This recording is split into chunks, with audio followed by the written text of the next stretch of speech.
En el nombre del Padre, y del Hijo, y del Espíritu Santo. Amén. Dios te salve María, llena eres de gracia, el Señor es contigo. Bendita tú eres entre todas las mujeres, bendito es el fruto de tu vientre Jesús. Santa María, Madre de Dios, ruega por nosotros pecadores, ahora y en la hora de nuestra muerte. Amén. En el nombre del Padre, y del Hijo, y del Espíritu Santo. Amén. Por favor, siéntense, mis hermanos.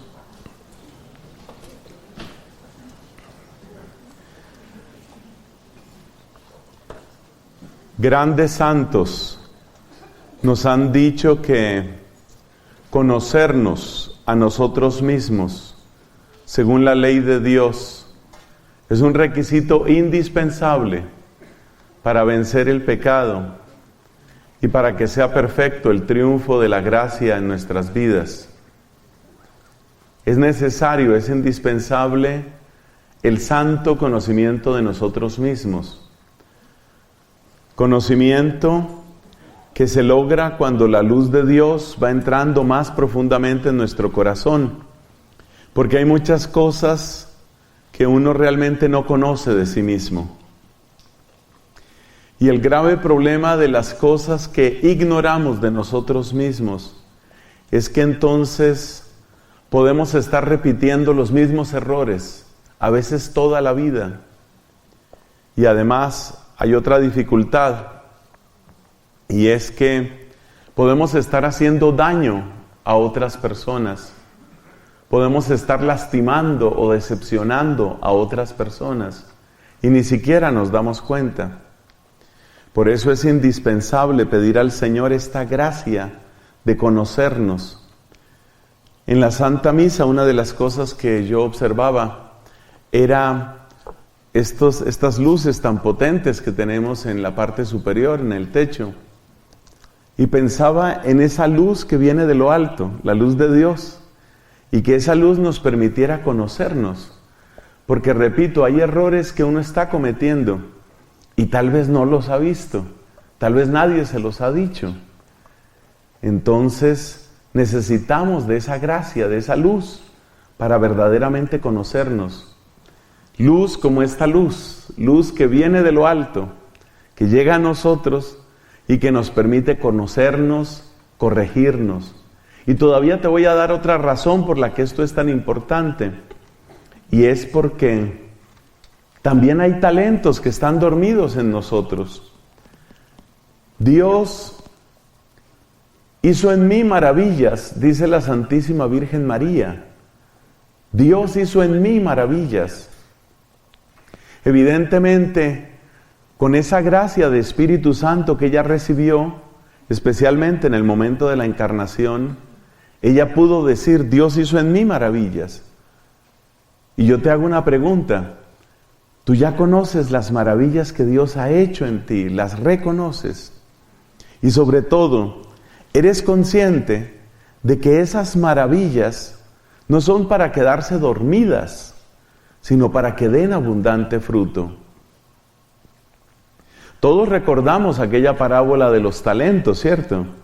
Y recordamos lo que le sucedió a aquel hombre que escondió el talento. Recibió un severo regaño de parte de su Señor. No tenías que haberlo escondido. Pero tal vez el primer lugar donde están escondidos nuestros talentos es en nuestra propia ignorancia. Por eso necesitamos esa luz potente de Dios. Vamos a hablar entonces con una comparación. Esta predicación que hemos iniciado en el nombre de Cristo, es con una comparación. Vamos a comparar con lo que sucede cuando vamos al médico. Las cosas que los médicos descubren en nosotros. Porque muchas de las dolencias, carencias, defectos, enfermedades, no se notan. Muchas veces uno va al médico porque tiene, por ejemplo, un dolor.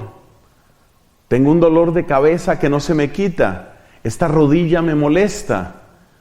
La cadera, me paro y siento como un dolor en la parte baja de la espalda. Los dolores son señales que nos indican que algo está mal. Pero cuidado, porque a veces hay cosas que están mal, pero que no hacen ruido, ni producen dolor. Por eso, hoy se aconseja en todas partes que es necesario que nos hagamos chequeos médicos. El chequeo médico, ¿por qué hay que hacerlo? Uno dice, pero yo no siento nada. Pero espérate, es bueno que vayas al médico, porque hay daños tal vez en tu cuerpo, hay peligros en tu cuerpo que tú no conoces, no te has dado cuenta, pero ya los tienes ahí. Por ejemplo, espiritualmente, algo que nos puede hacer mucho daño son esas cadenas que vamos repitiendo. ¿A qué me refiero con cadenas? Cosas que vienen, por ejemplo, en nuestras familias, cosas que vienen de nuestra cultura, y a nosotros precisamente porque las hemos visto toda una vida, porque las hemos vivido toda una vida, no nos extrañan, no nos producen dolor, no nos tallan, pero están ahí, y como están ahí, nos hacen daño. Por eso es necesario ese chequeo médico. Y en un chequeo médico, ¿qué descubre uno? Pues uno descubre muchas cosas. Estos médicos nos ayudan a ver muchas cosas. Entonces, lo que vamos a hacer, después de que ustedes saquen sus cuadernos, sus libretas, ¿no?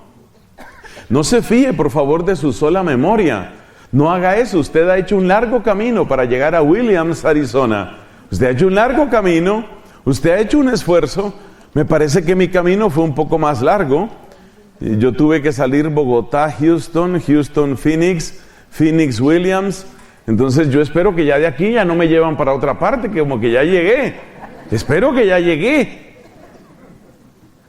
Entonces, como tú has hecho un esfuerzo para llegar aquí, hay que aprovechar al máximo. Me gustó la homilía que nos regaló el Padre Bernardo. Como él decía, Dios tiene preparadas bendiciones. Y la pregunta es, ¿estamos nosotros preparados para bendecirlas?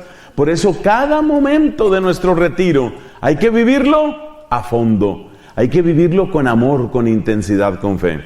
Bueno, entonces lo que vamos a hacer es una especie de paralelo, una especie de comparación entre lo que ven los médicos del cuerpo y lo que a veces Dios ve en nosotros. O sea, vamos a acercarnos al médico del alma. Bueno, Cristo es médico de cuerpo y alma, ¿no? Pero vamos a acercarnos a Cristo en cuanto a médico del alma y vamos a hacer una comparación entre aquellas cosas que a veces uno tiene en el cuerpo sin darse cuenta y luego aquellas cosas y aquellas cadenas que a veces uno tiene en el alma y no se ha dado cuenta. Entonces, eso es lo que vamos a hacer. Yo creo que esto se entiende mejor si vamos entrando. A ver, yo he traído aquí unas 7. Vamos a ver si esto funciona. En el nombre de Jesús yo creo que sí funciona. Vamos a tener 7 comparaciones. ¿Y la primera cuál es? La primera es una de las cosas que siempre te miden cuando vas al médico. La tensión arterial. La tensión arterial. Uno de los nombres que tiene la hipertensión, cuando está muy alta, ¿no? Hipertensión que está alta, la llaman el asesino silencioso. ¿Por qué?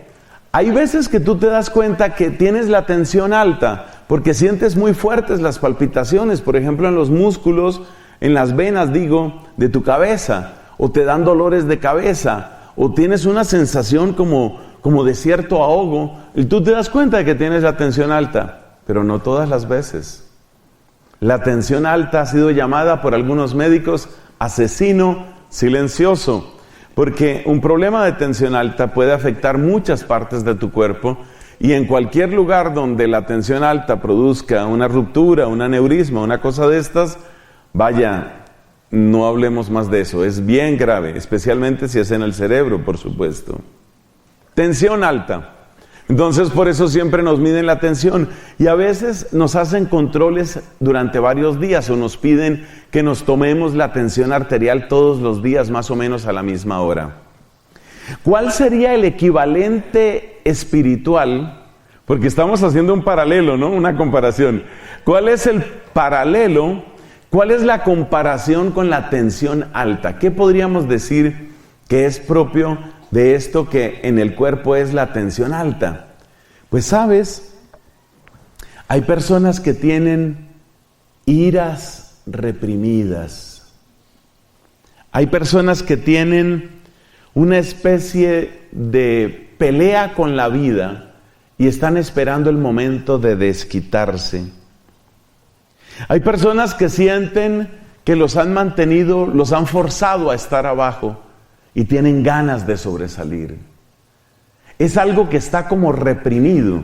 Así como la sangre, cuando hay tensión alta, está como reprimida en las arterias, en las venas.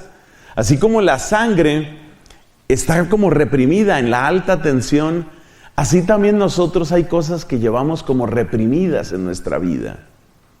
Y esas cosas de repente salen, a veces de una manera muy trágica, Dios nos libre. A veces salen de una manera muy trágica. ¿Qué es una manera trágica? En el cuerpo, cuando se produce un aneurisma que puede estallarse, es como una deformación de un vaso sanguíneo, y si eso se rompe, tienes una tragedia. Dios nos libre, santo Dios, Dios nos libre. Es algo muy grave. Pues lo mismo pasa espiritualmente hablando, emocionalmente hablando. A veces tenemos cosas que están acumuladas y que van haciendo como una bolsa de presión. Y el día que menos te esperes, eso estalla. Y cuando estalla, hace muchísimo daño. ¿Y eso en qué se nota? Bueno, no te ha pasado, no has conocido un caso de alguna persona que reacciona de una manera desproporcionada, un modo desproporcionado. A veces en nuestros países, también aquí creo que ha sucedido, a veces se dan estos casos. Por ejemplo, una discusión entre dos conductores, porque se tropezaron sus carros. Hay una discusión, y de repente la discusión sube de tono, entran los insultos, y luego vienen las amenazas, y en un momento dado uno de ellos saca un arma y dispara. Se le salió de la nada. ¿Por qué sucedió eso? O golpea al otro. ¿Por qué hace eso? Esa persona seguramente estaba acumulando esa tensión hacía mucho tiempo. Es decir, tenía lo que podríamos llamar una especie de hipertensión espiritual. Es una hipertensión espiritual. Muchos de nosotros, por muy diversas razones, tenemos cosas que están reprimidas, cosas que no fueron justas, cosas injustas. Y esas cosas injustas nos tocó tragarlas, porque no había nada más que hacer, porque no puedo dejar ese trabajo, pero mi jefe me humilla, porque no puedo dejar ese lugar, ese vecindario, pero me fastidia la gente que está ahí porque es ruidosa, porque es sucia, porque es vulgar, y no puedo hacer nada. Me toca aguantarme esto. Mira, cuando uno pasa por esas situaciones difíciles, si uno procesa ese dolor, si uno le da tratamiento a ese dolor a través de una verdadera estabilidad emocional y espiritual, uno crece. Porque las dificultades te hacen crecer. Las personas que han pasado por duras dificultades muchas veces alcanzan una gran madurez. Las dificultades no están hechas para derribarte, sino para hacerte crecer, para hacerte fortalecer. Pero a veces uno no tiene cómo procesar las cosas. Entonces, los dolores, especialmente las injusticias no procesadas, van quedando, van acumulándose. Y esa acumulación va produciendo como una especie de represión, como ese fenómeno de la olla de presión, como ese aneurisma que se va inflando, que se va deformando y que puede un día causar un serio, muy serio problema. Entonces, la gran diferencia ¿cuál es? Dos personas pueden pasar por las mismas circunstancias y uno de ellos creció en madurez, en misericordia y en fortaleza, y otro en cambio creció en resentimiento, en amargura y en rabia contenida, y vivieron las mismas cosas. Por eso muchos de nosotros tenemos que pedirle a Dios que nos ayude a procesar. ¿Qué es procesar? Procesar es darle un cauce para que no se acumule eso que llevo dentro. Darle un cauce a través de la razón y el corazón, darle un cauce a eso que me ha dolido, a esa frustración, a esa injusticia, a ese problema, a ese dolor. Cuando logramos encontrar ese cauce, cuando logramos sacar eso que llevamos dentro, entonces crecemos. Y crecemos en misericordia, y crecemos en madurez, y crecemos en fortaleza. Cuando no logramos procesar las cosas, entonces tenemos adentro una especie de ira contenida. Hermanos, esto a veces sucede en las familias. Un papá violento, que no sabía comunicarse sino a gritos y a golpes. Y después de un tiempo, los hijos crecen, y cuando crecen y se vuelven fuertes y tienen sus propios hogares, ya sabes cómo son, a gritos y a golpes. Y luego esos tienen hijos, y esos otros hijos a gritos y a golpes. Es decir, como que cada uno le va transmitiendo el mismo problema, la misma enfermedad emocional al hijo. Y eso va pasando de unos a otros, por eso hablamos de cadenas. Eso duele, porque hay familias que han estado marcadas por la violencia. No es el único daño, hay otros, pero ese es uno que aquí nos interesa destacar. Han sufrido por esa violencia que va pasando de padres a hijos. Una vez hablaba con una señora que me contaba cómo era el papá con ellos. Y esta era una mujer. El papá algunas veces golpeaba tanto a los hijos como a las hijas. Pero a las mujeres, más que golpearlas físicamente, lo que hacía era golpearlas con las palabras. Palabras vulgares, palabras ofensivas, palabras humillantes, hasta hacer llorar a las hijas de confusión y de humillación. Bueno, yo hablaba con esa señora, por supuesto, muchos años después de estos acontecimientos, y ella me decía, yo he llegado a entender un poco a mi padre, porque resulta que el papá de él era mucho peor. Es decir, mi papá nos pegaba con correas de cuero, pero el abuelo utilizaba de esas tiras con las que golpean a los animales. Con eso era que golpeaba a sus propios hijos. Entonces, fíjate que esas son cadenas, y eso es muy triste, pero hay una buena noticia: esas cadenas se pueden romper. Amén.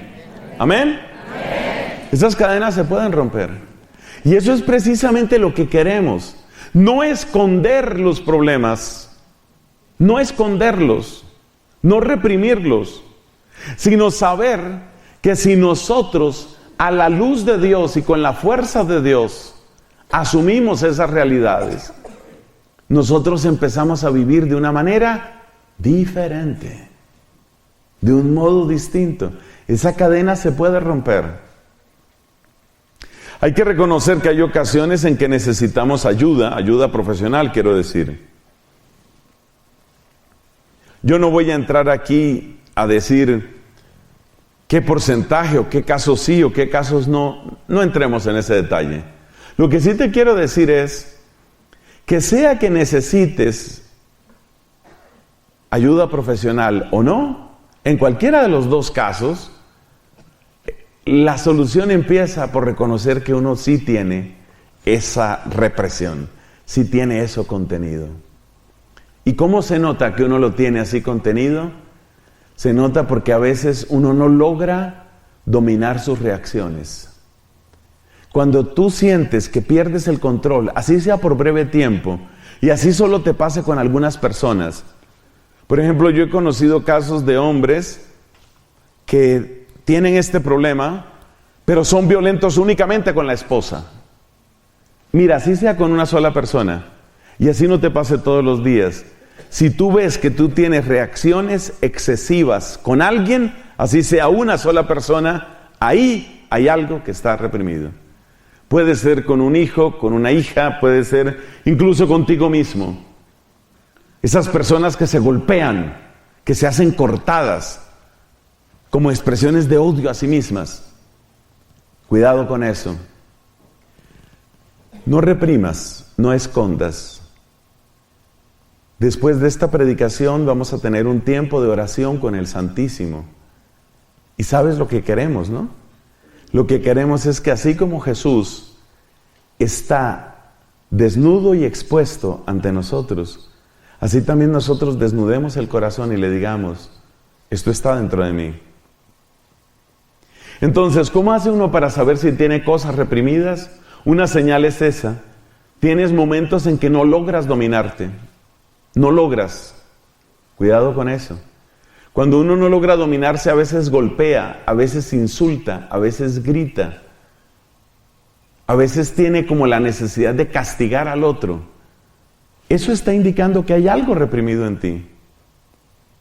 Nos ha pasado a muchos seguramente. Pero hay otra señal también. Hay otras personas que canalizan las frustraciones y las injusticias que causan esto que hemos llamado hipertensión espiritual. Hay personas que canalizan eso con un deseo muy grande de ser importantes, con un deseo muy grande de sobresalir. Soy plenamente consciente de que ustedes, la inmensa mayoría o todos ustedes son líderes. Ustedes son servidores y son líderes de grupos de oración. Y ustedes tienen personas a cargo. Y yo les quiero contar algo que nos puede pasar a quienes tenemos esa clase de responsabilidades. Digo, tenemos por esta razón. Porque también nosotros, predicadores, sacerdotes, tenemos ese llamado, esa responsabilidad de liderar. Un buen sacerdote pues tendrá que ser un buen líder. ¿Y sabes lo que a veces le pasa a uno? A veces uno no es persona de explosiones de ira, pero sí es persona que en cierto momento tiene que imponer su opinión. O es persona que tiene que hacer sentir su medio gramo de autoridad que tiene. Es lo que algunas personas llaman micropoderes. ¿Conoces el caso de aquel hombre que él era el portero, ¿no? Portero de un edificio. Bueno, era portero en el edificio. O sea que ¿dónde mandaba él? En 1 metro cuadrado. Ese era su imperio, su metro cuadrado. Entonces, por ejemplo, era un edificio muy grande con muchas oficinas. Entonces, por ejemplo, pues hay gente del edificio que pide que le traigan su comida y entonces llega un mensajero y trae comidas para personas que las han pedido en el edificio.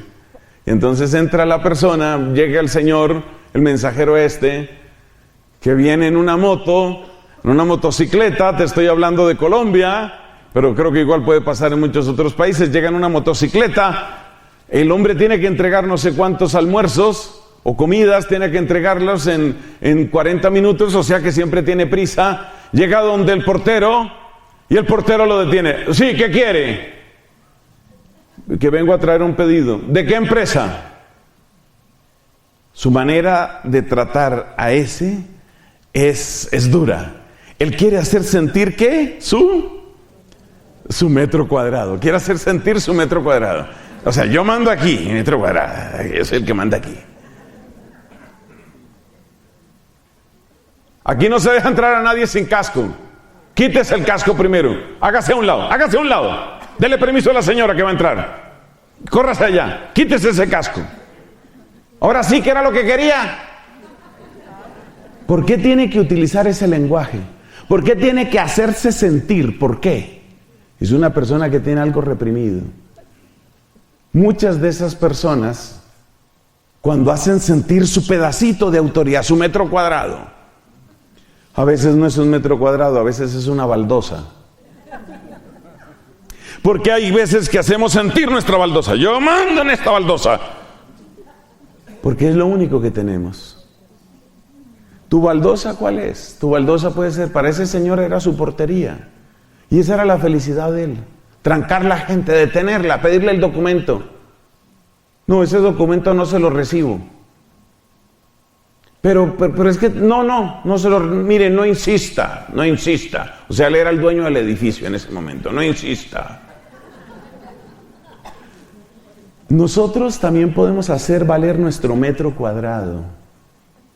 Cuando ponemos ese lenguaje humillante, cuando maltratamos a las personas, cuando hacemos valer nuestro cargo, nuestro oficio. Una vez, un sacerdote cometió un error litúrgico, no es lo peor del mundo, pero es un error litúrgico.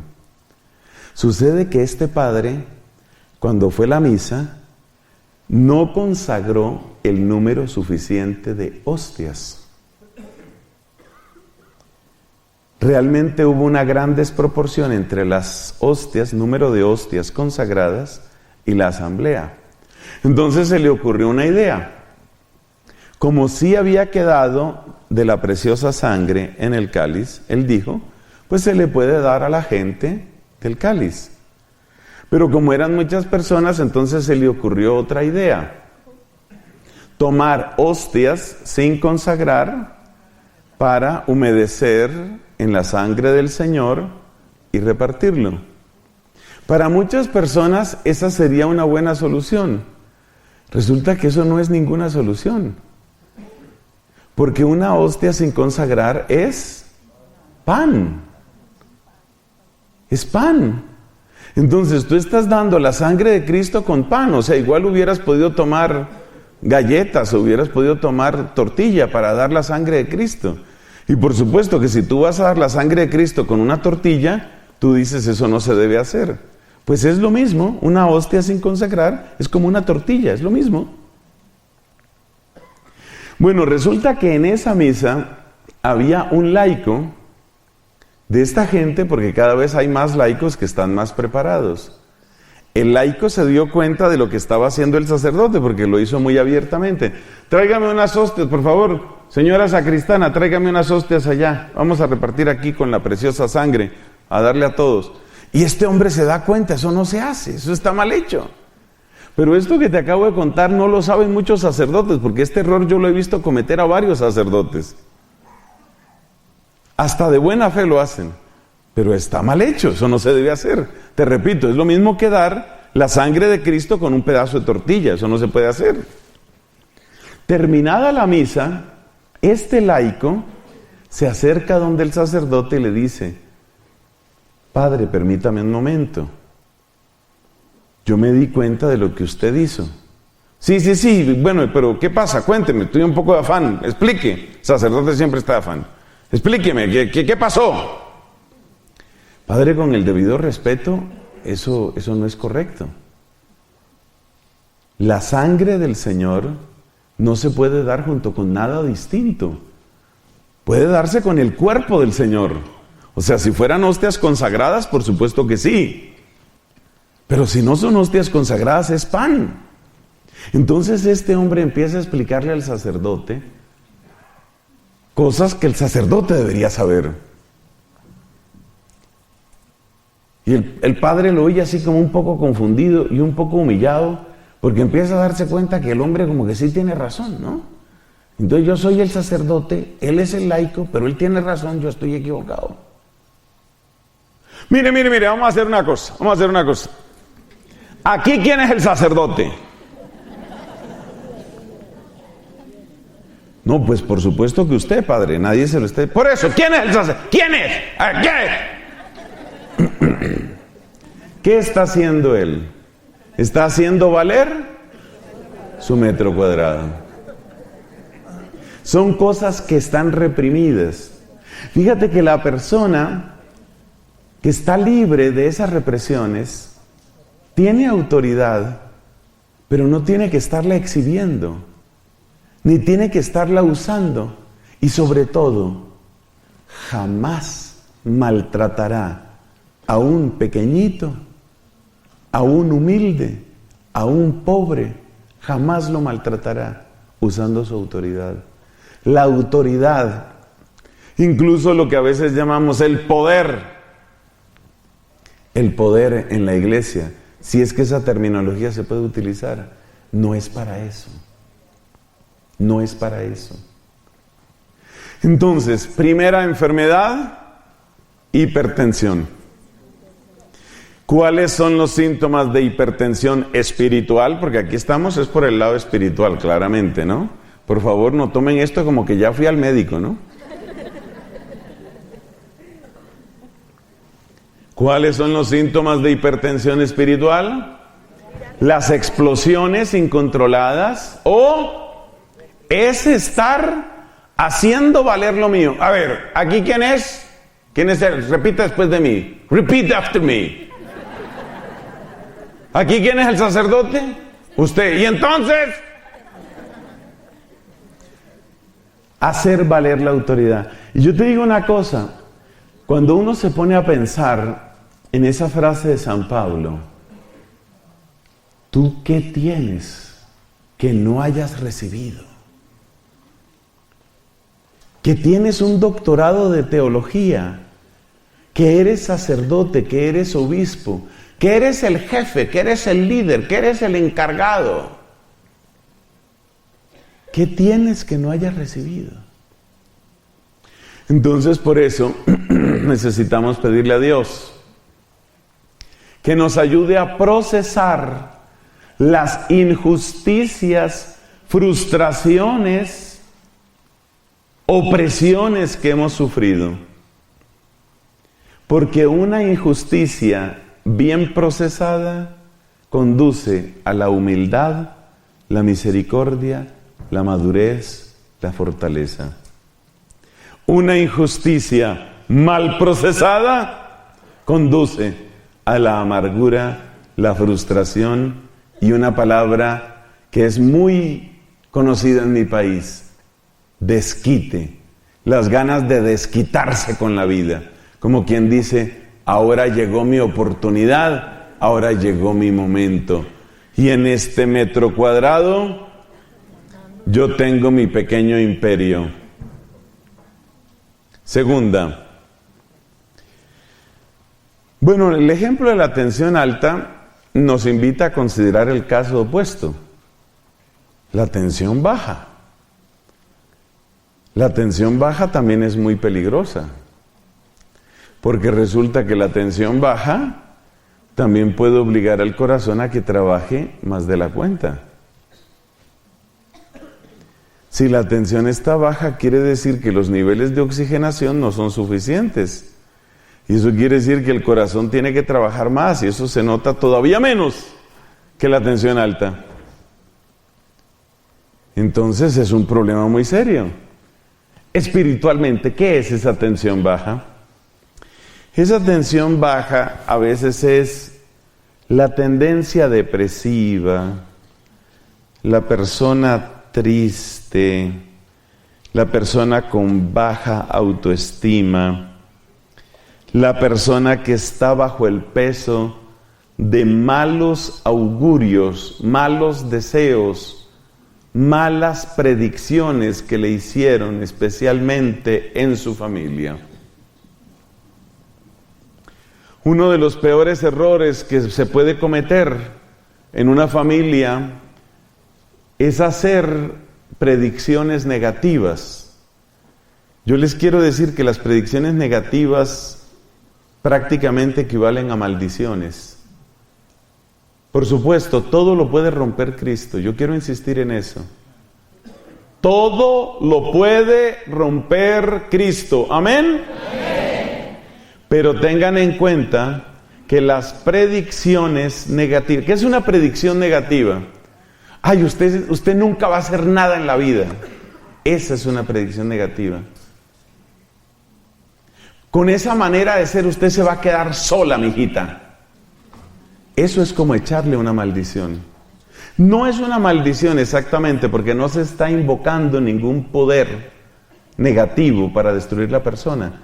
Pero en términos emocionales equivale a una maldición.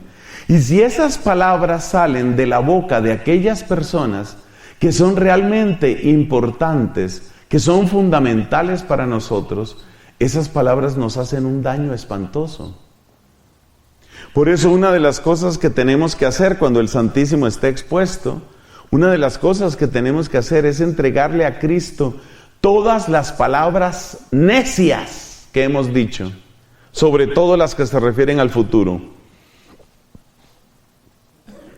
Ustedes deben tomar conciencia, y yo también, hermanos, de que esa clase de palabras necias que hablan sobre el futuro, esas palabras hacen un daño terrible. Porque cuando tú eres papá, cuando tú eres mamá, también sucede en otra proporción entre los esposos, incluso entre amigos. Cuando una persona es tan importante como un papá, como una mamá, esa persona tiene la capacidad de sembrar en lo más profundo del cerebro palabras.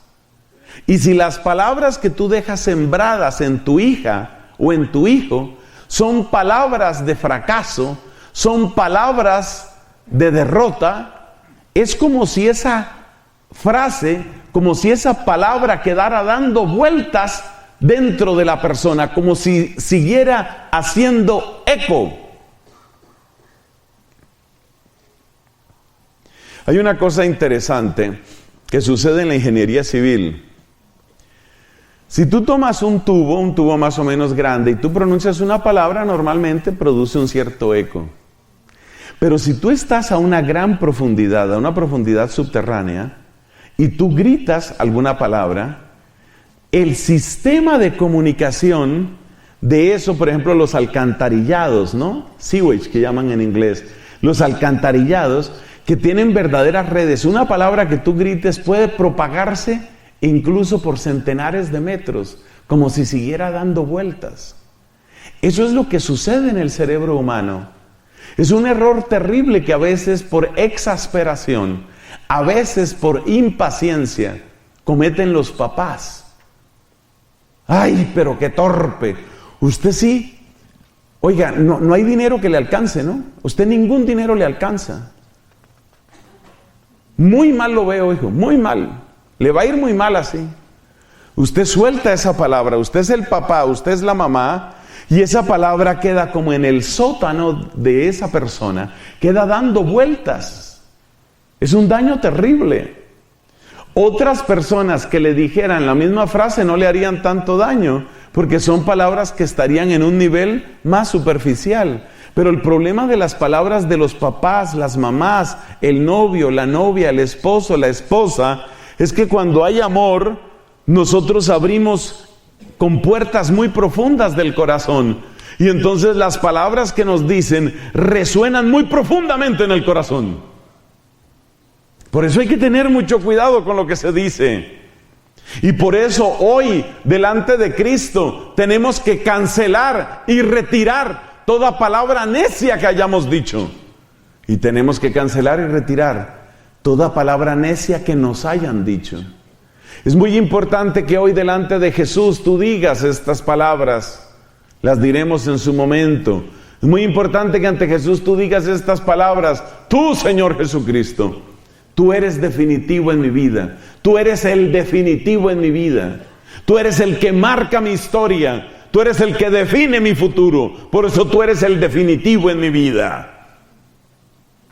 Más que mi papá, más que mi mamá, más que el novio o novia que tú hayas tenido, querido amigo, querida amiga, más que cualquier otra persona. Hay gente que ha quedado marcada por palabras, por ejemplo, incluso de profesores, de profesoras.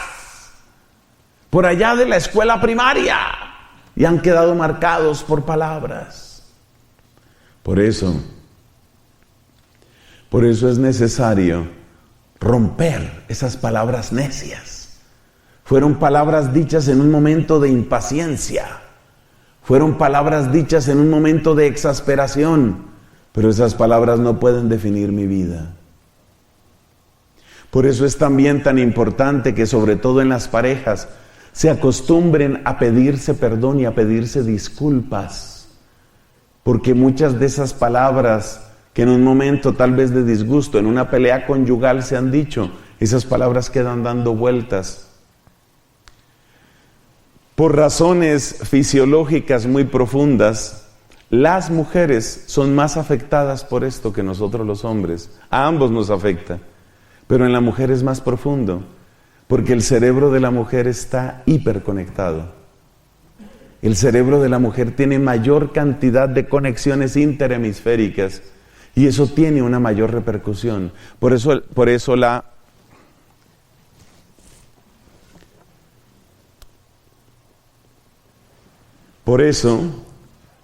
la mujer puede padecer un poco más en estas circunstancias.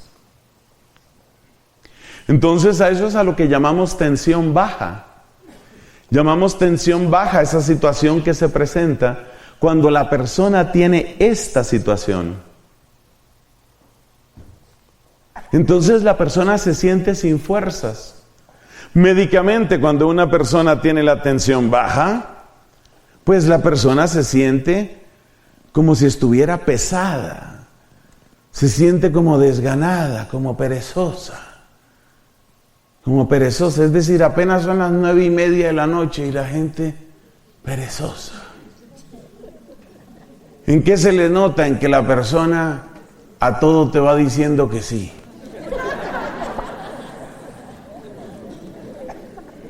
Persona cansada, un cansancio permanente, una somnolencia.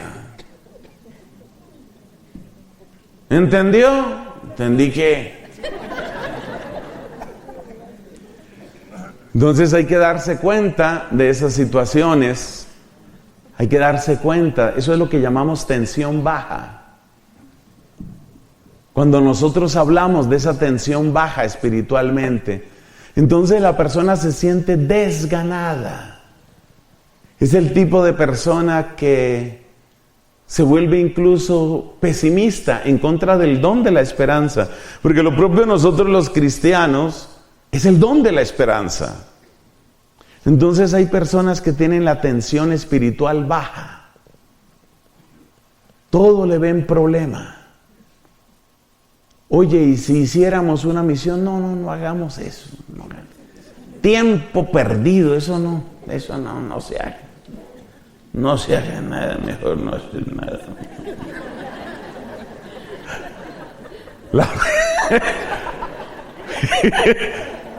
La persona tiene tensión espiritual baja. No quiere emprender nada. La santidad, vamos tras la santidad. Entonces un amigo que sufría de esto, una vez me pregunta, padre,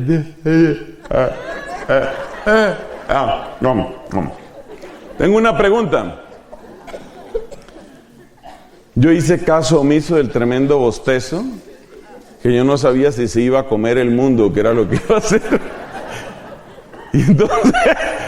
Y entonces me dice, padre, dígame una cosa, ¿de verdad uno tiene que ir al cielo o lo llevan?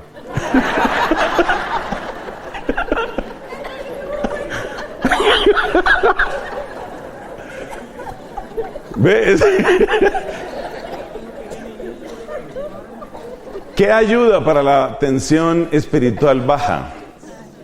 Una cosa que ayuda, si es un hombre, por ejemplo, es una esposa que tenga codos puntudos.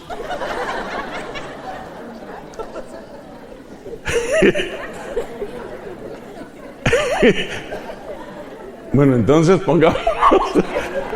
pongámonos serios. No, lo que ayuda es muy sencillo. Mira, lo que ayuda es reconocer una cosa. Un Señor tengo yo en mi vida, un Señor. Y se llama Jesucristo. Eso es lo que ayuda. Por encima de cualquier palabra que me hayan dicho, por encima de cualquier mal presagio, por encima de las bajas expectativas que tenía mi mamá conmigo, por encima de las palabras de derrota que dijo mi papá, por encima de los fracasos que yo haya padecido, un solo Señor tiene mi vida. Eso es lo que te rescata de la tensión baja. Tercero, el tercero también tiene que ver especialmente con las damas. No me miren así. Se llama osteoporosis. La realidad de la vida es que la osteoporosis afecta más a las mujeres que a los hombres. Y la realidad de la vida es que eso es así porque el metabolismo del calcio es distinto en la mujer que en el hombre, especialmente después de la menopausia. Y la realidad de la vida es que especialmente la mujer que ha tenido hijos con mucha frecuencia presenta serias deficiencias de calcio, entre otras razones porque los huesitos de la nueva criatura pues van a salir del calcio de la mamá.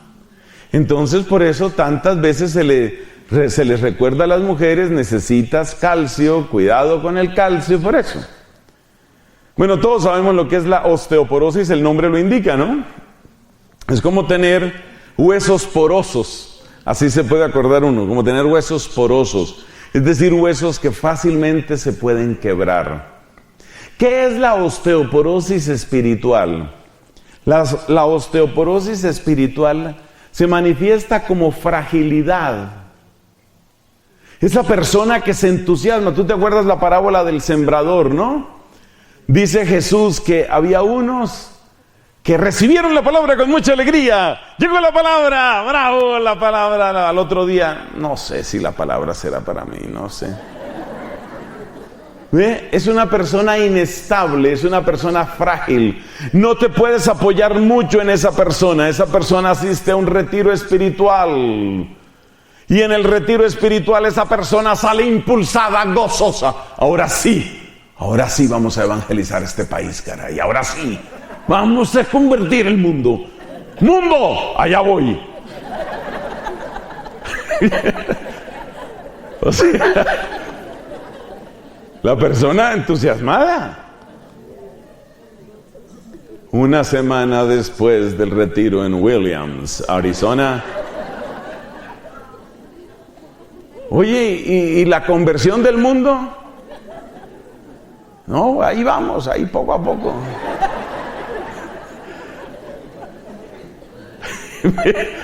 ¿Ve usted?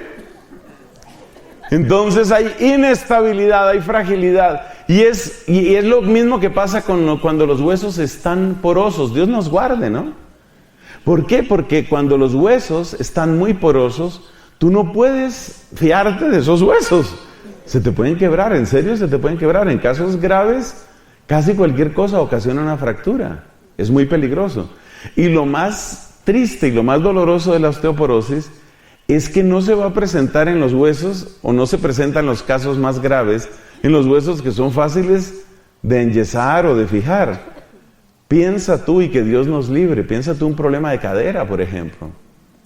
Piensa tú un problema de pubis, eso es una cosa muy complicada, un problema de coxis. Son problemas muy serios. Y ahí se refleja la osteoporosis, por supuesto. Entonces tú no te puedes apoyar. Una persona que tiene una severa osteoporosis tiene un problema muy serio porque no sabe en qué momento un paso mal dado puede ya presentar una fractura de cadera. Es algo muy grave. Entonces lo mismo sucede en la osteoporosis espiritual. Cuando una persona tiene osteoporosis espiritual, es muy difícil apoyarse en ella, porque acuérdate que cuando estaba en el retiro en Williams, Arizona, ¿qué decía? Aquí voy a convertir al mundo. Una semana después, bueno, hay que ir poco a poco. Poco a poco. Entonces ya el entusiasmo, ¿en qué quedó? ¿Ven? No se puede apoyar uno en la persona porque como que se va a quebrar. Otro síntoma de osteoporosis espiritual, ¿cuál es? Es aquella persona que es demasiado sensible. Eso tiene un nombre, ¿no? Sabemos que la expresión demasiado o muy alto en medicina se dice hiper, ¿no? Por una raíz griega. Entonces, por eso decimos que la persona es hipersensible. Son esas personas que sí quieren la conversión del mundo. Yo quiero que las multitudes se vuelvan hacia Cristo. Todo el mundo hacia Jesucristo. ¿Usted por qué me mira así? ¿Qué? ¿Ahora qué pasó? ¿Qué? ¿Ah? ¿Es un problema que tenemos? De la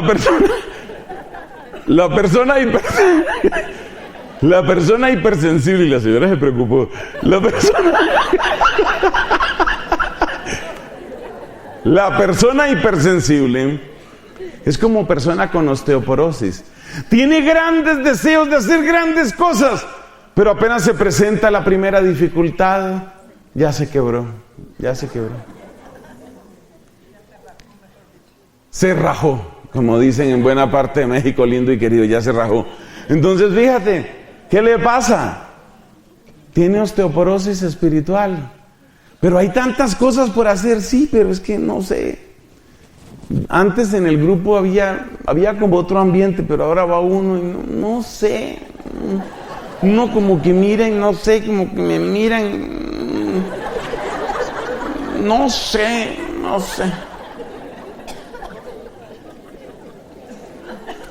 Entonces se frenó la evangelización. ¿Por qué se frenó la evangelización? Finalmente no sé. No sé por qué se frenó, pero básicamente ¿por qué? Porque hubo una que me torció la boca, la otra me miró raro, la otra no me saludó, la otra no sé. Eso como que entra uno y como que entra y como que lo sacan y como que uno se siente mal y como que no lo aceptan y como que, ¿qué? Con esa fragilidad no se puede. ¿Qué nombre le daba San Pablo a eso? Lo llamaba, es una de las expresiones de la carnalidad. Demasiada carne. Porque tú sabes que la carne es sensible, ¿no? La carne es sensible. Mucho frío, mucho calor. Ahora no me van a decir las señoras que otra vez les estoy hablando a ellas, pero hay unos seres humanos que son así. Pásame la chamarra que tengo mucho frío. Se la pone un minuto después, ¡ay, qué calor!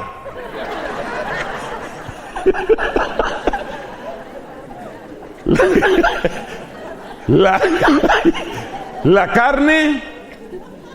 carne es ¿qué? Sensible, ¿no? Sensible. Entonces San Pablo llamaba eso carnalidad. Y resulta que hay una cosa que hay que tener clara. Todos los seres humanos en algún momento decepcionamos. Hay una frase impresionante de nuestro Señor Jesucristo en el Evangelio. Esa frase sí que me golpea a mí. Dice Jesús esta frase, y la tarea para usted antes de dormirse es encontrarla.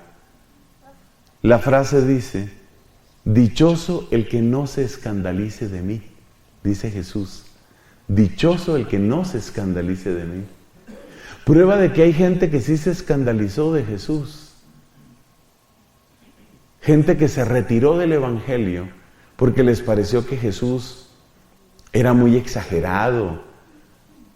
O yo no sé por qué razón. Uno que se escandalizó de Cristo y uno que le dio la espalda a Cristo porque no le convenció el proyecto de Cristo fue Judas Iscariote. ¿Qué le pasó a Judas? ¿Eso? Judas sintió, no, esto no va a ninguna parte. Eso tanto sacrificio y tanta cruz y tanta cosa, esto no va para ninguna parte. Mejor quitar a ese señor de en medio, cerrar ese capítulo y ver con qué seguimos. Eso pensaba Judas Iscariote.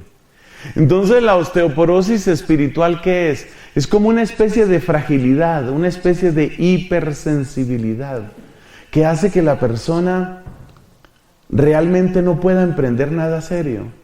Lo mismo que pasa cuando hay osteoporosis en el cuerpo. La persona tiene que andar con sumo cuidado, hay que tratarla con sumo cuidado, cuidado al subir la escalera, cuidado con una caída, cuidado. Esa persona no puede ir muy lejos.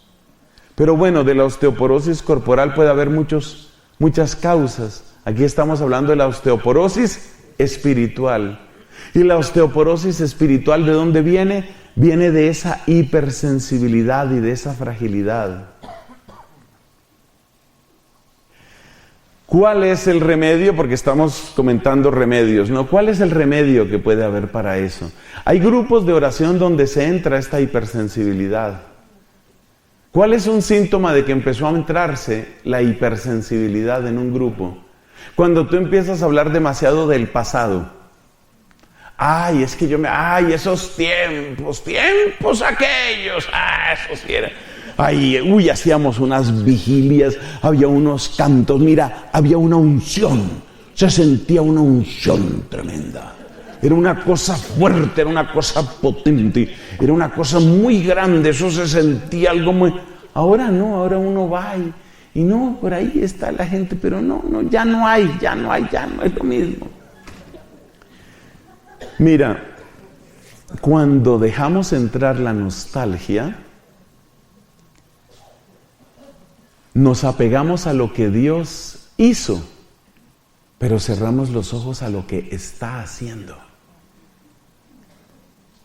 Por eso, no toleren ustedes, hermanos, la nostalgia en sus corazones. Cuidado con la nostalgia. Dios, óyeme esto, Dios no está obligado a repetirse. Dios no está obligado a repetirse. Es que ya no siento lo mismo. El que dice ya no siento lo mismo está apegado a la sensibilidad. Ya no siento lo mismo. Está apegado a la sensibilidad. Cuidado con eso. Entonces, ¿qué tiene que hacer uno? Le voy a dar 2 remedios para la osteoporosis espiritual. 2 remedios. Hemos visto que esto tiene que ver con la fragilidad y con la hipersensibilidad. Le voy a dar 2 remedios para esas 2 manifestaciones de la osteoporosis espiritual. Con respecto a la hipersensibilidad, el gran remedio se llama la pasión de nuestro Señor Jesucristo. Pero ¿qué hay que ver en la pasión de nuestro Señor Jesucristo? No solo que Él sufrió, porque a veces uno dice, bueno, pero es que Él sufrió, pero es que como Él era Dios, entonces Él sí podía sufrir, pero a mí todo me duele. Y así no va a funcionar. Mira, es mirar la pasión de Cristo y darse cuenta, como dice la gran doctora de la iglesia Santa Catalina de Siena, el fuego de amor que había en Él, por el cual pasó por encima del oprobio y la ignominia de la cruz. Es decir, que cuando te sientas así hipersensible, así como, ¿usted qué es lo que me mira? Cuando te empiece la hipersensibilidad y empieces a recordar tiempos aquellos, Dios mío. Cuando te empiece la hipersensibilidad, la nostalgia y el estar mirando si te quieren o no te quieren, mira la pasión de Cristo. Pero en la pasión de Cristo, ¿qué es lo que hay que mirar? Lo que hay que mirar es el amor. Por amor pasó por encima de. Te voy a dar un ejemplo. Una señora tiene su hijo enfermo. El hijo está hospitalizado. La condición del hijo es grave y lo más preocupante es que no hay un diagnóstico claro. Finalmente, el doctor que revisa al hijo le hace un examen en el hospital. El doctor examina al hijo de esta señora y dice, pues no estamos realmente ciertos. Esto puede ser una virosis de esas que están dando ahora. Esto puede ser por el cambio de estación. Esto puede ser una contaminación, algo que haya en la escuela. Pueden ser muchas cosas, pero yo no creo que sea grave, señora. No se preocupe usted. Vamos a mantenerlo en observación. Ya le hemos dado algunos analgésicos y esperemos un poco. 1 o 2 días de observación. Y se despide el doctor. La señora mamá, le ha seguido la pista como buena madre, le ha seguido la pista a este muchachito. Y ve que realmente él lleva demasiados días demasiado enfermo. Y no le convence lo que ha dicho el doctor.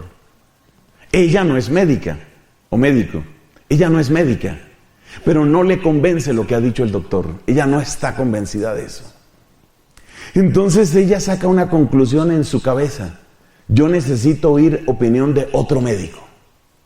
Muy razonable. Como no es persona que tenga demasiado dinero para pagarle a otro especialista, entonces en el mismo hospital ella quiere que otro doctor vaya y revise a su hijo. Porque ella no está convencida de que esto es asunto de que esperemos 1 día, 2 días. No, aquí hay algo grave. Su corazón de madre, vamos a decirlo así, le avisa, aquí hay algo grave. Pero en ese hospital, a pesar de que ella tiene un seguro, en ese hospital, lograr que otro doctor examine a ese muchacho no es fácil. Por todas partes le van a poner trabas. Entonces, si va a hablar con la enfermera jefe va a hacer cara de que hay otra señora que cree que su hijo es el único paciente y le va a hacer caras de que, ay, Dios mío, ¿qué haremos con estas mujeres? Y mire, pues si quiere presente esta solicitud, pero yo no sé. Y luego si presenta esa solicitud, eso tiene que ir a la mesa directiva de no sé dónde y tiene que hacerse un trámite. Y en todas partes le hacen mala cara y en todas partes le ponen cara de que usted, ¿por qué es tan fastidiosa? Pero ella insiste.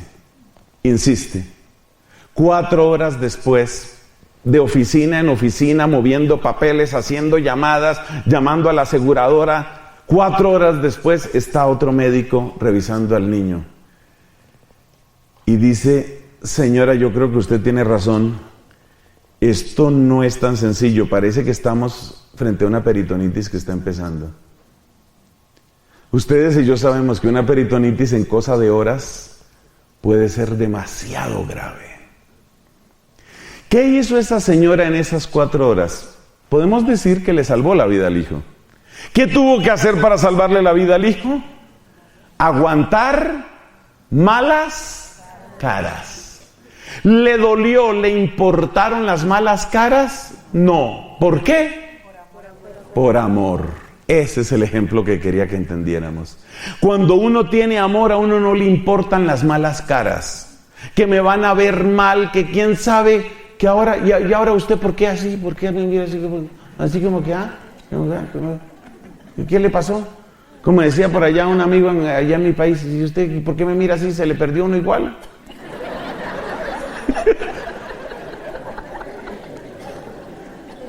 Cuando uno empieza a fijarse en que si me miraron, en que no me miraron, en que no me quieren, en que... ¿Qué se llama eso? Falta de amor. Esa señora tuvo que enfrentarse contra todo un hospital. De la enfermera jefe en adelante, y la miraban con cara de que, ay, esta será como loca, ¿qué hacemos con ella? ¿Será que ya llamamos a security? Porque aquí para todo llaman a security. ¿Será que ya llamamos a security o qué hacemos con ella? No, pues toca darle trámite a esto. Un momento, señora. Ay, caramba. Y siempre con esa cara de impaciencia. ¿Pero a ella le importó eso? No. Porque tenía ¿qué? Amor. Mira, cuando uno está enamorado de la gloria de Dios y cuando uno está enamorado de las almas, esas cosas que me miraron mal, que hubo problema, que no sé si les caigo bien, que es que antes sí era bonito, ay Dios mío, ¿qué se va a poner uno con eso? Mirar la pasión de Cristo y descubrir en la pasión de Cristo amor, esa es la clave. Esa es la clave, ver ese amor, beber de ese amor. Y para vencer la fragilidad, ¿qué se necesita para vencer esa fragilidad? Pues haz este propósito hoy delante del Santísimo. De hoy en adelante, soy esclavo de Cristo, no esclavo de mi entusiasmo. Escriba esa frase que le conviene. Soy esclavo de Cristo, no esclavo de mi entusiasmo. La evangelización no puede depender de con qué pie me levanté. La evangelización no puede depender de si tengo muchas o pocas ganas. Y usted no bostece. La evangelización no puede depender de esas cosas. ¿Cómo firmaba Pablo sus cartas? Paulos, dulos, tu Christu. Pablo, esclavo de Cristo. Yo soy esclavo de Cristo. María Santísima decía, yo soy dulé tu Christu, la esclava del Señor. Yo soy esclavo de Dios, soy esclavo de Cristo, yo no soy esclavo de mi entusiasmo. Cuarto, no se preocupen que después de esta charla viene el desayuno. Cuarto, arteriosclerosis. ¿Qué es la arteriosclerosis? Es una disminución significativa en el diámetro de las arterias, como lo indica el nombre. Disminución en el diámetro y endurecimiento de las paredes arteriales, con gravísimo peligro de obstrucción por un émbolo, obstrucción en la arteria o ruptura del vaso por ese endurecimiento, cristalización del tejido vascular. Esa es la arteriosclerosis. La arteriosclerosis no se nota. La arteriosclerosis está detrás de la mayor parte de los infartos. Resulta que hay unas arterias que alimentan de sangre al corazón, son llamadas arterias coronarias. Las arterias coronarias se van tapando en algunas circunstancias. Eso depende en buena parte de cómo nos alimentamos. Misericordia tenga Dios de nosotros.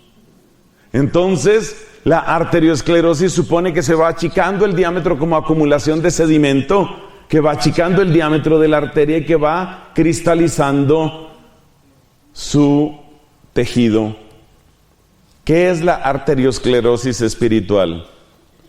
Es la acumulación de basura en tu alma. ¿Y de qué basura me está hablando, Padre? Mira, estamos hablando de acumulación de basura, no acumulación de veneno.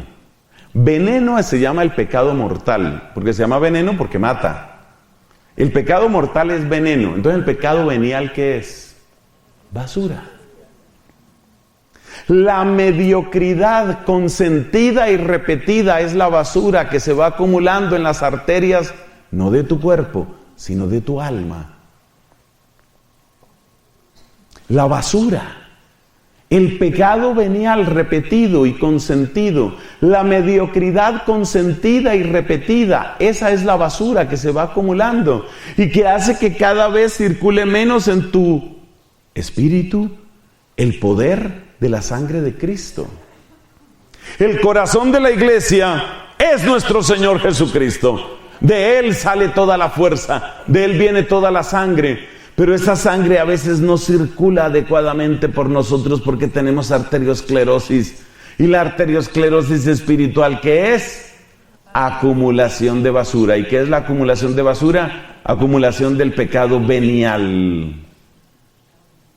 Claro, mucho más grave es el pecado mortal. El pecado mortal es como acumular veneno en las venas. Obviamente eso te va a matar inmediatamente. Por eso se llama pecado mortal. Pero aquí hablamos de pecado venial, que es acumulación de basura. La arteriosclerosis se caracteriza por el aplazamiento de una conversión real. Cosas que tal vez no son lo más grave del mundo. Tal vez no son lo más grave del mundo, pero tú sabes que ya deberías sacarlas de tu vida. Y sin embargo no las sacas y vas aplazando. Eso produce arteriosclerosis espiritual. Muchas veces se trata de defectos, malos hábitos. Muchas veces se trata de respetos humanos. ¿A qué llamamos respeto humano? Llamamos respeto humano a aquel comportamiento que tiene trazas de cobardía, por el cual nosotros nos abstenemos de presentar con claridad nuestro testimonio, tratando de quedar bien con las otras personas. Ese es el respeto humano. Y la arteriosclerosis produce respeto humano. Yo trato de que no se den cuenta los demás. Trato de ocultar, escondo lo mío. Esto nos pasa a todos, hombres y mujeres, pero esta vez somos más los hombres los que caemos en esto. Porque todavía hay muchas personas que tienen la idea de que la religión y la piedad son para las mujeres. Y como la religión y la piedad son para las mujeres, entonces hay hombres que sienten que son menos hombres si muestran su piedad, si muestran que aman a Dios, si muestran que se confiesan, si muestran que rezan, que adoran. No son todos, por supuesto, pero es un pecado que con mucha frecuencia se encuentra en algunos hombres, sobre todo cuando están empezando su camino espiritual. ¿Cómo se lucha contra la arteriosclerosis espiritual? Pues es necesario sacar la basura. ¿Y qué es necesario? ¿Y qué significa sacar la basura? Significa un compromiso renovado con nuestro Señor Jesucristo para seguir adelante en el camino que habíamos emprendido y que es santo. Ese era el número ¿qué? 4. Número 5, la miopía. Yo tengo una historia sobre la miopía, mira. Como te puedes dar cuenta, yo utilizo gafas. ¿Desde cuándo utilizo gafas yo? Las utilizo desde muy temprana edad, es decir, yo tengo 53 años, voy a cumplir algo así como 54.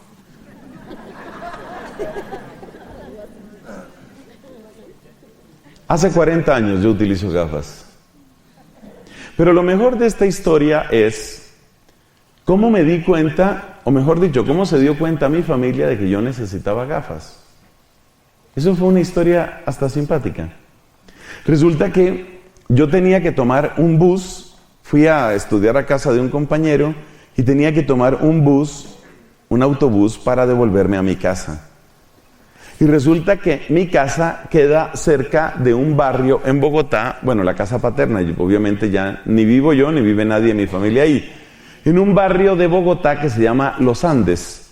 Y cerca de Los Andes queda otro barrio que se llama Floresta. Entonces yo fui a esperar el bus que tenía que llevarme a Los Andes, mi barrio, y la Floresta, y el bus dice eso. Pero yo, como tengo miopía, es uno de los muchos problemas que tengo, yo soy un niño lleno de problemas. Como tengo miopía, entonces resulta que yo detuve el bus y me subí al bus que decía Florida.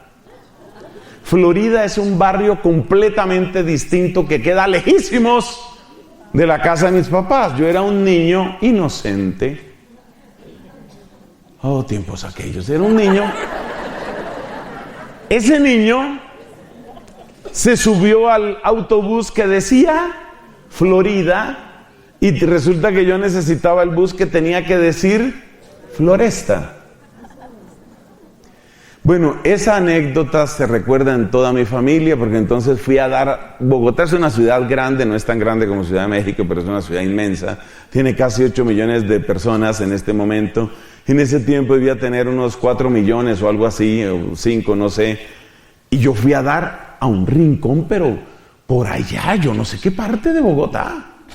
Allá tuvo que ir mi mamá, pobrecita mi madre, tuvo que ir mi madre allá a rescatarme porque yo no sabía ni cómo devolverme. En ese momento, mis papás se dieron cuenta de que yo tenía miopía. Me hicieron examinar los ojos y efectivamente yo tenía miopía. Pero ¿sabes qué es lo chistoso de esto? Yo no sabía que tenía miopía, porque yo pensaba que así era como se veía y que así veía todo el mundo. El día que me pusieron mis primeras gafas, ese día me pongo mis gafas. Se ve distinto. Lo que quiero destacar es que uno no se da cuenta de cuántas cosas no ve, porque uno es miope. ¿Y qué es la miopía? La miopía espiritual, ¿qué es? Es el apego a lo inmediato. Lo inmediato es lo que está cerquita, ¿no?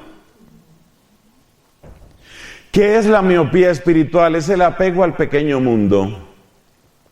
¿Y cuál es tu pequeño mundo?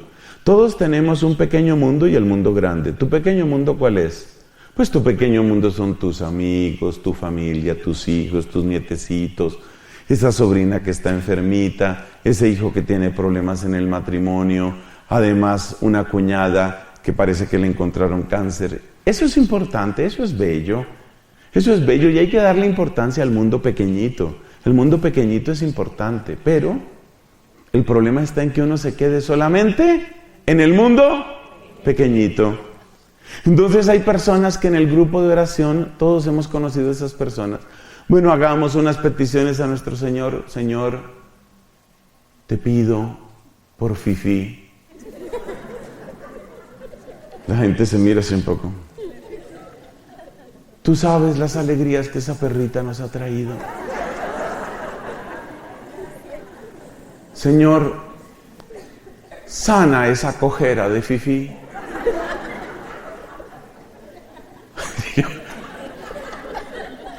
Claro que la perrita está sufriendo, nadie lo niega, la perrita está sufriendo. Claro que es muy triste ver a la perrita sufriendo, claro que sí. Pero tú te pones a pensar, frente a tantas necesidades que hay sobre el planeta Tierra, frente a tantas necesidades de la iglesia, frente a tantas necesidades del mundo, yo desde ayer estoy rezando. No digo que todo el tiempo, pero estas últimas 24 horas he rezado varias veces por ese atentado espantoso en Nueva Zelanda. Para los que no sepan, una persona con una actitud de venganza contra los musulmanes asesinó, masacró 49 personas en un par de mezquitas, por lo menos en una creo, en Christchurch, que es una de las ciudades principales de Nueva Zelanda. 49 personas mató. Así como el estilo de esos tiroteos que tristemente se presentan también en este país. Entonces yo sé que tú tienes tu mundo pequeñito, pero quedarte solo en tu mundo pequeñito, mi nietecito, la perrita de mi y el gatico, y mi casa, y además lo que nosotros sufrimos, y yo quiero estar bien con mi esposo, y además mi hijo que, no sé, tiene una tos rara. Yo te entiendo que te preocupes por tu mundo pequeño. Está bien eso. Santo Tomás de Aquino dice, es normal que nosotros desarrollemos un amor más grande por aquellos que están en nuestro mundo pequeño. Eso es normal. Pero no te quedes solo ahí. Porque ¿quién va a evangelizar? Yo me pongo a pensar, cuando yo miro servidores, por un momento te voy a poner de ejemplo, Obed. Obed, nos conocemos hace poco, ustedes saben quién es, su papel, su servicio que está prestando. Obed es un padre de familia, es un esposo, tiene hijos. Y gracias a él y a muchas otras personas, no solo a él, pero gracias a él y muchas otras personas tenemos este retiro. O sea que él está en su mundo pequeño, pero está también en este mundo grande. O sea, él no se cierra solamente a su mundo pequeño. Eso es lo que quiero decir con esto. Cuando uno es miope, uno solo existe, a uno espiritualmente solo le interesa que lo mío todo funcione, que lo mío todo esté limpio, bonito, todos contentos, todo agradable. Gracias, gracias Señor, porque me permites vivir de una manera en la que no me importa el resto del mundo. Gracias Señor. ¿Qué tal esa oración? Es una oración blasfema, por supuesto, pero esa es la oración de la miopía espiritual. Gracias Señor porque mi mundo me permite estar tan descansado que no me tengo que cansar con tanto problema que hay tanta cosa tan rara que hay ahí. Cuidado con el mundo pequeño. Eso se llama miopía. ¿Cuál es la solución? Hoy hay buenas soluciones y muchas tienen que ver con un fenómeno que se llama Internet. Hay buenos portales católicos de noticias, buenos. Y hay buenas personas para seguir con noticias, por ejemplo, en Twitter, si te gusta Twitter. No solamente para ver ahora qué se le ocurrió al presidente Donald Trump, sino para ver muchas otras cosas. Mira, ver esa clase de noticias, eso te hace bien. Ver lo que están sufriendo otros, lo que están viviendo otros, lo que están intentando otros. Sal de tu mundo pequeño. Ábrete al mundo grande. Porque Cristo entregó su vida por muchos, por muchísimos. Y porque Cristo quiere que su evangelio llegue hasta el confín de la tierra. Entonces, cuidado con la miopía. Sexto, Dios mío, esto se volvió tarde. Sexto, ¿qué es lo contrario de la miopía? Lo contrario de la miopía es la hipermetropía, que es cuando la persona puede ver claramente de lejos, pero no puede ver claramente de cerca. Hay un fenómeno parecido en los ojos que se llama presbicia. La presbicia es una pérdida de flexibilidad en el cristalino excelente que tenemos en nuestros ojos. Cuando una persona tiene presbicia, ¿cómo se nota que tiene presbicia? Se nota porque las personas se le empiezan a alargar los brazos.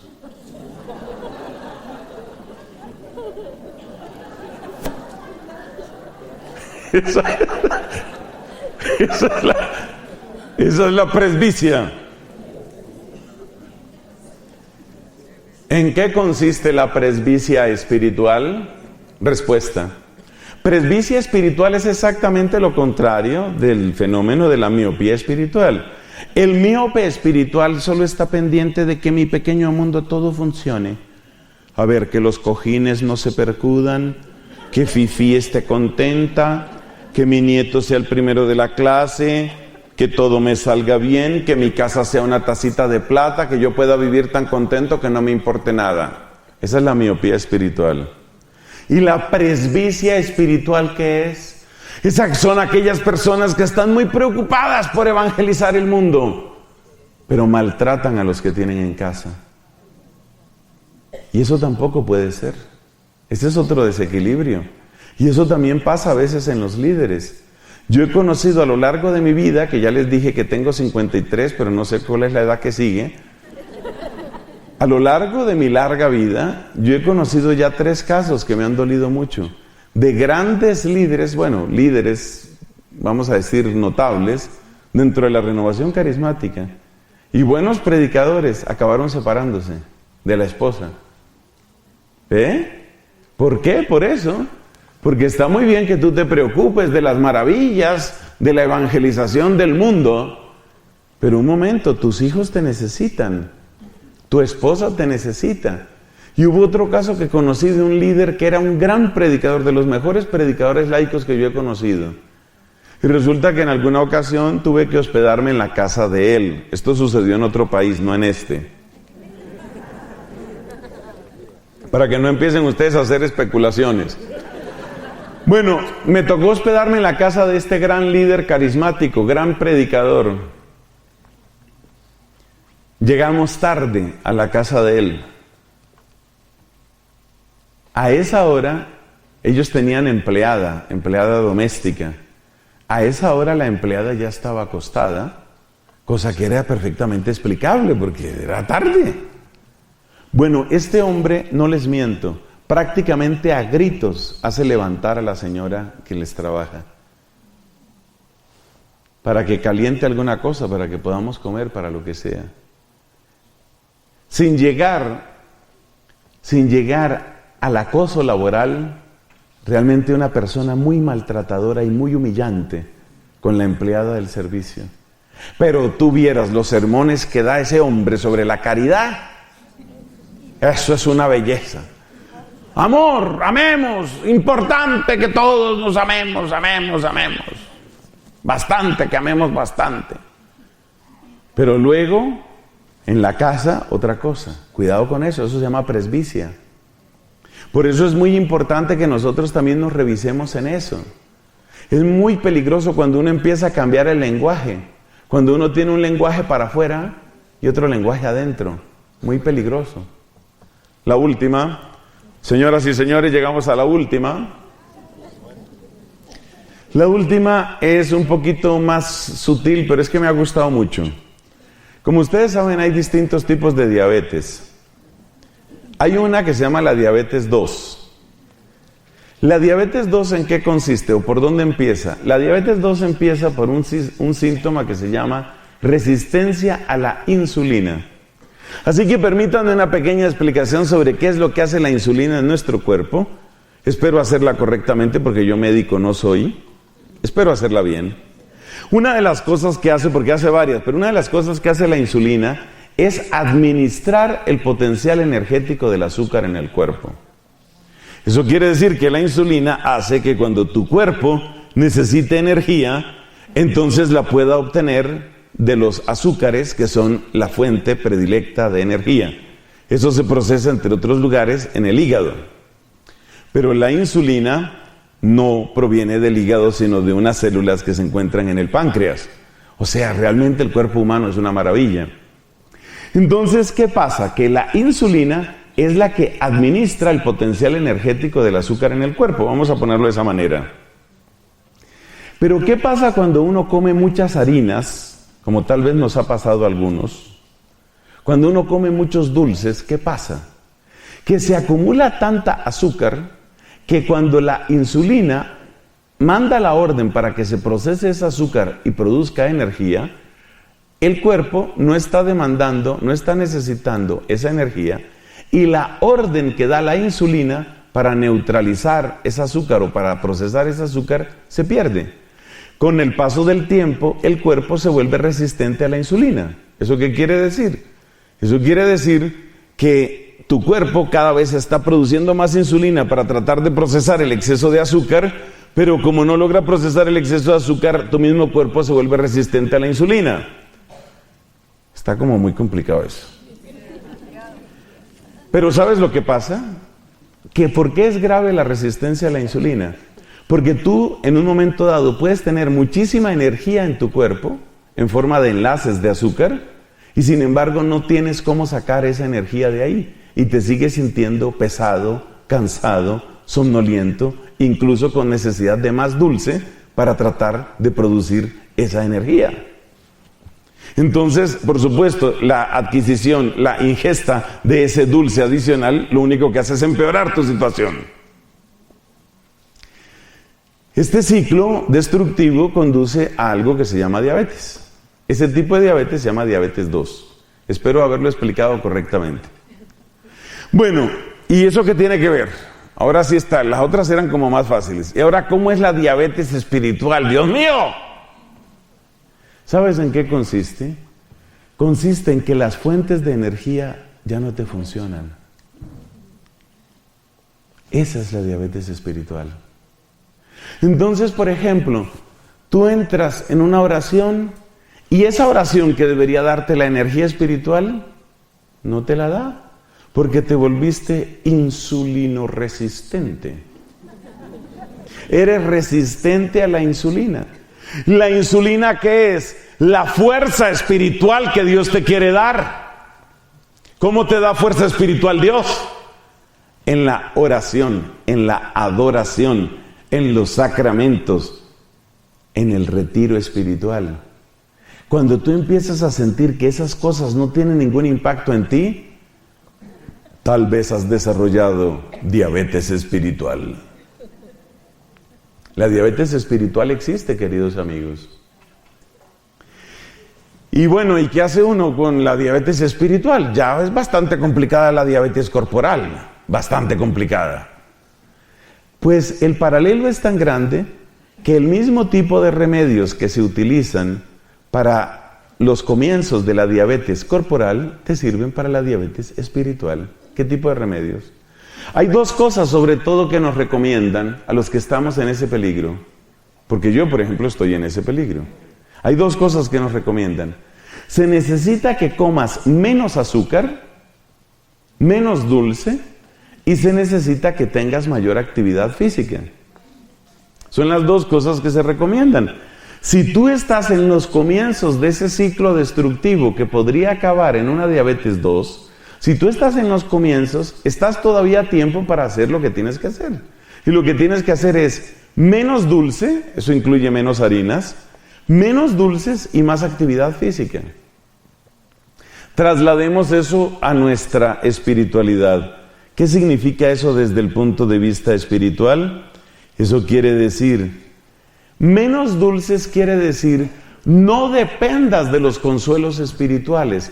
Los consuelos espirituales son como los dulces que Dios nos da. No dependas de los consuelos espirituales. Es decir, mantente y persevera en tu oración o en tus prácticas espirituales, sea que sientas o no sientas dulzura. No dependas del dulce espiritual. El dulce espiritual son las consolaciones que nosotros a veces tenemos. Entonces, por favor, que no dependas de esos dulces espirituales. ¿Y qué es lo otro que hay que hacer? El médico del cuerpo nos dice, usted necesita mayor actividad física. ¿Y esto qué significa? En el caso nuestro, que necesitamos mayor actividad espiritual. Y eso significa mayor evangelización. Entonces, para salvarte de la diabetes espiritual, ¿qué tienes que hacer? No dependas de los dulces espirituales. ¿Y qué quiere decir no depender de los dulces espirituales? No dependas de las consolaciones. Persevera en la oración, aunque ese día no sientas nada, porque tú no dependes del dulce. Y además, evangeliza más. Menos consolación espiritual y más evangelización te van a salvar de la diabetes espiritual. Amén. ¿Y sabes lo que resulta de aquí? Estos son los guerreros de la causa de Dios. Estos son los soldados del ejército de Dios. Estas son las personas que están dispuestas a pelear por su gloria, por su amor y por su victoria. Amén.